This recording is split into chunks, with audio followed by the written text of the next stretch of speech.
गोविंद राधे गोपाल राधे गोविंद राधे गोपाल राधे गोविंद राधे गोपाल राधे गोविंद राधे गोपाल राधे गोविंद राधे गोपाल राधे गोविंद राधे गोपाल राधे गोविंद राधे गोपाल राधे गोविंद राधे गोपाल राधे गोविंद राधे गोपाल राधे गोविंद राधे गोपाल राधे गोविंद राधे गोपाल राधे गोविंद राधे गोपाल राधे गोविंद राधे गोपाल राधे।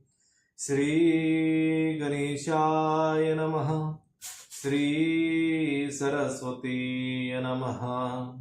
श्री सांब सदाशिवाय नमः। सियावर रामचंद्र की जय। पवन सूत हनुमान की जय। उमापति महादेव की जय।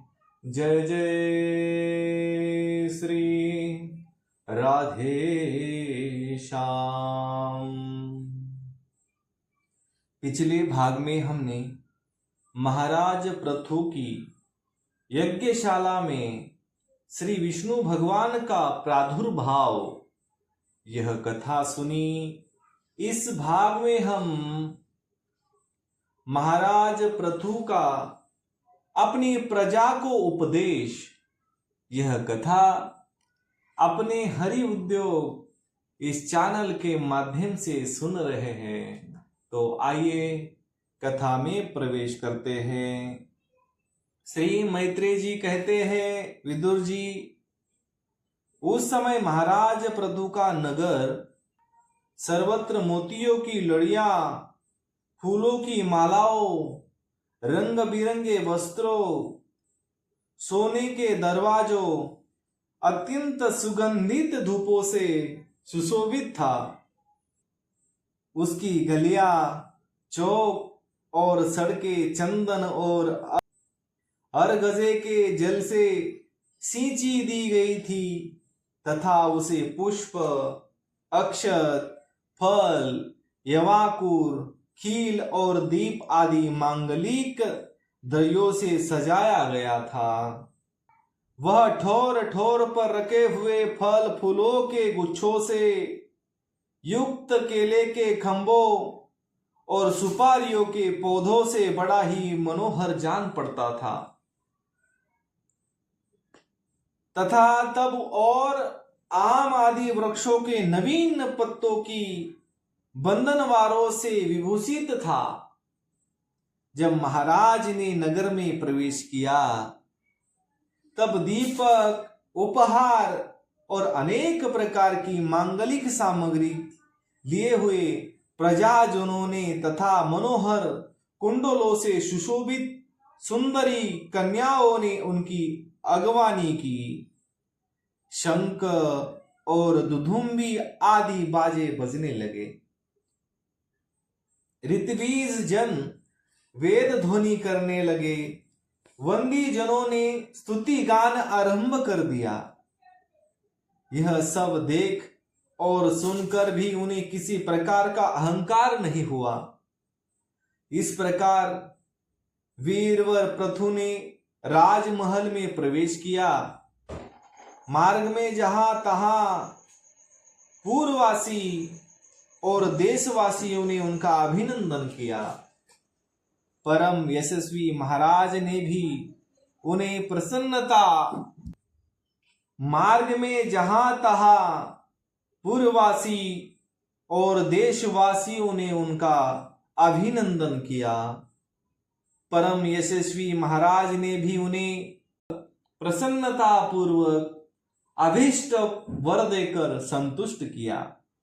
महाराज पृथु महापुरुष और सभी के पूजनीय थे। उन्होंने इसी प्रकार अनेकों उदार कर्म करते हुए पृथ्वी का शासन किया और अंत में अपने विपुल यश का विस्तार कर भगवान का परम पद प्राप्त किया। सूत जी कहते हैं, मुनिवर सौनक जी, इस प्रकार भगवान मैत्रेय के मुख से आदिराज पृथु का अनेक प्रकार के गुणों से संपन्न गुणवानों द्वारा प्रशंसित विस्तृत सुयश सुनकर परम भगवान विदुर जी ने उनका अभिनंदन करते हुए कहा। विदुर जी बोले, ब्राह्मणों ने पृथु का अभिषेक किया, समस्त देवताओं ने उन्हें उपहार दिए, उन्होंने अपनी भुजाओं में वैष्णव तेज को धारण किया और उसी से पृथ्वी का दोहन किया। विषय भोग से ही आज भी संपूर्ण राजा तथा लोकपालों के सहित समस्त लोग इच्छा अनुसार जीवन निर्वाह करते हैं। भला ऐसा कौन समझदार होगा जो उनकी पवित्र कीर्ति सुनना न चाहेगा। अभी आप मुझे उनके कुछ और भी पवित्र चरित्र सुनाइए। तब श्री मैत्रेय जी ने कहा, साधु श्रेष्ठ विदुर जी, महाराज पृथु गंगा और यमुना के मध्यवर्ती देश में निवास कर अपने पुण्य कर्मों के क्षय की इच्छा से प्रारब्धवश प्राप्त हुए भोगों को ही भोगते थे। ब्राह्मण वंश और भगवान के संबंधी विष्णु भक्तों को छोड़कर उनका सातों द्वीपों के सभी पुरुषों पर अखंड एवं अबाध शासन था। एक बार उन्होंने एक महासत्र की दीक्षा ली। उस समय वहां देवताओं, ब्रह्म ऋषियों और राजर्षियों का बहुत बड़ा समाज एकत्रित हुआ। उस समाज में महाराज पृथु ने उन पूजनीय अतिथियों का यथा योग्य सत्कार किया और फिर उस सभा में नक्षत्र मंडल में चंद्रमा के समान खड़े हो गए। उनका शरीर ऊंचा, भुजाएं भरी और विशाल, रंग गोरा, नेत्र कमल के समान सुंदर और अरुण वर्ण, नासिका सुगढ़, मुख मनोहर, स्वरूप सौम्य, कंधे ऊंचे और मुस्कान से युक्त दंत पंक्ति सुंदर थी। उनकी छाती चौड़ी, कमर का पिछला भाग स्थूल और उदर पीपल के पत्ते के समान सुडौल तथा बल पड़े हुए होने से और भी सुंदर जान पड़ता था।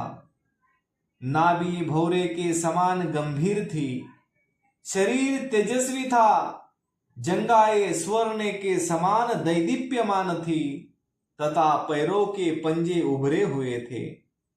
उनके बाल बारीक, घुंघराले, काले और चिकने थे।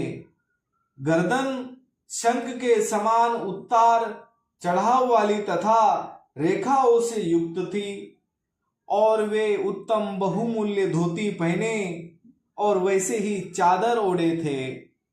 दीक्षा के नियमानुसार उन्होंने समस्त आभूषण उतार दिए थे।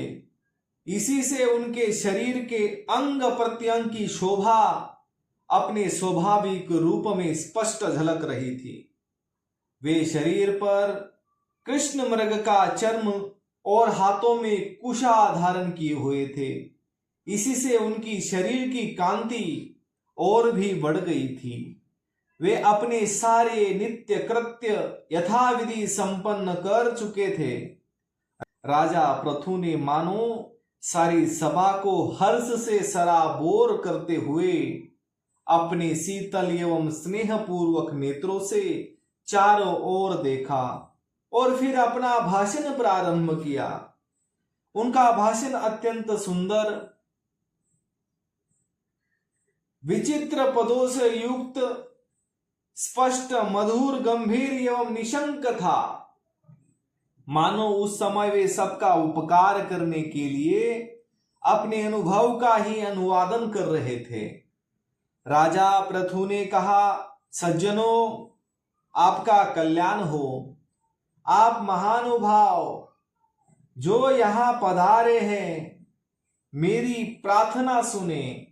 जिज्ञासु पुरुषों को चाहिए कि संत समाज में अपनी निश्चय का निवेदन करें। इस लोक में मुझे प्रजाजनों का शासन, उनकी रक्षा, उनकी आजीविका का प्रबंध तथा उन्हें अलग अलग अपनी मर्यादा में रखने के लिए राजा बनाया गया है। अतः इनका यथावत पालन करने से मुझे उन्हीं मनोरथ पूर्ण करने वाले लोकों की प्राप्ति होनी चाहिए जो वेदवादी मुनियों के मतानुसार संपूर्ण कर्मों के साक्षी श्री हरि के प्रसन्न होने पर मिलती है। जो राजा प्रजा को धर्म मार्ग की शिक्षा देकर केवल उससे कर वसूल करने में लगा रहता है, वह केवल प्रजा के पाप का ही भागी होता है और अपने ऐश्वर्य से हाथ धो बैठता है। अतः प्रिय प्रजाजन, अपने इस राजा का परलोक में हित करने के लिए आप लोग परस्पर दोष दृष्टि छोड़कर हृदय से भगवान को याद रखते हुए अपने अपने कर्तव्य का पालन करते रहिए, क्योंकि आपका स्वार्थ भी इसी में है और इस प्रकार मुझ पर भी आपका बड़ा अनुग्रह होगा। विशुद्ध चित्त देवता, पितर और महर्षिगण, आप भी मेरी इस प्रार्थना का अनुमोदन कीजिए, क्योंकि कोई भी कर्म हो, मरने के अनंतर उसके कर्ता, उपदेष्टा और समर्थन को उसका समान फल मिलता है। माननीय सज्जनों, मत किन्हीं श्रेष्ठ महानुभावों के मत में तो कर्मों का फल देने वाले भगवान यज्ञपति ही है, क्योंकि यह लोक और परलोक दोनों ही जगह कोई कोई शरीर बड़े तेजोमय देखे जाते हैं। मनु, उत्तानपाद, महीपति ध्रुव, राजर्षि प्रियव्रत, हमारे दादा अंग तथा ब्रह्म, सेव, प्रहलाद, बलि, इसी कोटि के अनन्य महानुभावों के मत से तो धर्म, अर्थ, काम, मोक्ष रूप चतुर्वर्ग तथा स्वर्ग और अपवर्ग के स्वाधीन नियामक कर्म फलता रूप से भगवान गदाधारी की आवश्यकता है। इस विषय में तो केवल मृत्यु के दोहित्र वेन कुछ शोचनीय और धर्म विमूढ़ लोगों का ही मतभेद है, अतः उसका कोई विशेष महत्व नहीं हो सकता। जिनके चरण कमलों की सेवा के लिए निरंतर बढ़ने वाली अभिलाषा उन्हीं के चरण नख से निकली हुई गंगा जी के समान संसार ताप से संतप्त जीवों के समस्त जन्मों के संचित मनोमल को तत्काल नष्ट कर देती है।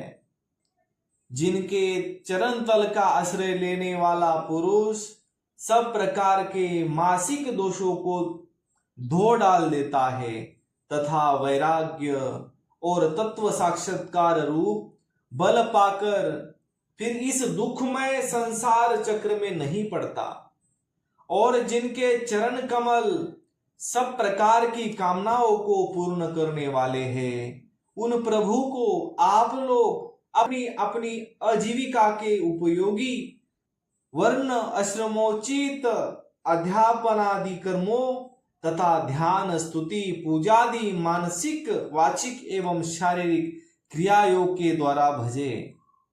हृदय में किसी प्रकार का कपट न रखे तथा यह निश्चय रखे कि हमें अपने अपने अधिकार अनुसार इसका फल अवश्य प्राप्त होगा।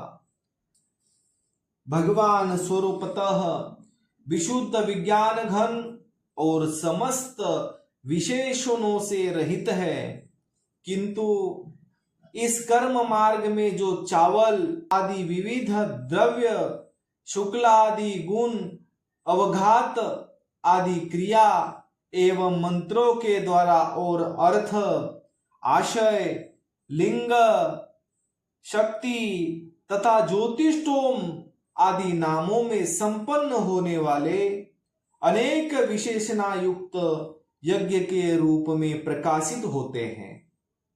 जिस प्रकार एक ही अग्नि भिन्न भिन्न काष्ठों में उन्हीं के आकार के अनुरूप भासती है, उसी प्रकार वे सर्वव्यापक प्रभु परमानंद स्वरूप ही होते हैं। परमानंद स्वरूप होते हुए भी प्रकृति, काल, वासना और अदृष्ट से उत्पन्न हुए शरीर में विषयाकार बनी हुई बुद्धि में स्थित होकर उन ज्ञान यागादि क्रियाओं के फल रूप से अनेक प्रकार के जान पड़ते हैं। अहो, इस पृथ्वी तल पर मेरे जो प्रजाजन यज्ञ भोक्ताओं के अधीश्वर सर्वगुरु श्री हरि का एक निष्ठ भाव से अपने अपने धर्मों के द्वारा निरंतर पूजन करते हैं, वे मुझ पर बड़ी कृपा करते हैं। सहनशीलता, तपस्या और ज्ञान, इन विशिष्ट विभूतियों के कारण वैष्णव और ब्राह्मणों के वंश स्वभावतः ही उज्जवल होते हैं। उन पर राजकुल का तेज, धन, ऐश्वर्य आदि समृद्धियों के कारण अपना प्रभाव न डाले। ब्रह्मादि समस्त महापुरुषों में अग्रगण्य ब्राह्मण भक्त पुराण पुरुष श्रीहरि ने अविचल लक्ष्मी और संसार को पवित्र करने वाली कीर्ति प्राप्त की है। आप लोग भगवान के लोक संग्रह रूप धर्म का पालन करने वाले हैं तथा सर्व अंतर्यामी स्वयं प्रकाश ब्राह्मण प्रिय श्री हरि विप्रवंश की सेवा करने से ही परम संतुष्ट होते हैं।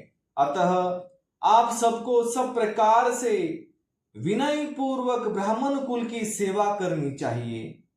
इनकी नित्य सेवा करने से शीघ्र ही चित्त शुद्ध हो जाने के कारण मनुष्य स्वयं ही ज्ञान और अभ्यास आदि के बिना ही परम शांति रूप मोक्ष प्राप्त कर लेता है। अतः लोक में इन ब्राह्मणों से बढ़कर दूसरा कौन है जो हविष्य भोजी देवताओं का मुख हो सके। उपनिषदों के ज्ञान पर वचन एकमात्र जिनमें ही गतार्थ होते हैं, वे भगवान अनंत इंद्रियादि यज्ञीय देवताओं के नाम से तत्वज्ञानियों द्वारा ब्राह्मणों के मुख में श्रद्धा पूर्वक हवन किए हुए पदार्थों को जैसे चाव से ग्रहण करते हैं, वैसे चेतना शून्य अग्नि में होम हुए द्रव्य को नहीं ग्रहण करते। सभ्यगण स्वच्छ दर्पण में प्रतिबिंब का भान होता है, उसी प्रकार जिससे इस संपूर्ण प्रपंच का ठीक ठीक ज्ञान होता है, उस नित्य शुद्ध और सनातन ब्रह्म वेद को जो परमार्थ तत्व की उपलब्धि के लिए श्रद्धा, तप, मंगलमय आचरण, स्वाध्याय विरोधी वार्तालाप के त्याग तथा संयम और समाधि के अभ्यास द्वारा धारण करते हैं। उन ब्राह्मणों के चरण कमलों की धूलि को मैं आयु पर्यंत अपने मुकुट पर धारण करूंगा, क्योंकि उसे सर्वदा सिर पर चढ़ाते रहने से मनुष्य के सारे पाप तत्काल नष्ट हो जाते हैं और संपूर्ण गुण उसकी सेवा करने लगते हैं। उस गुणवान शील संपन्न कृतज्ञ और गुरुजनों की सेवा करने वाले पुरुष के पास सारी संपदाएं अपने आप आ जाती है।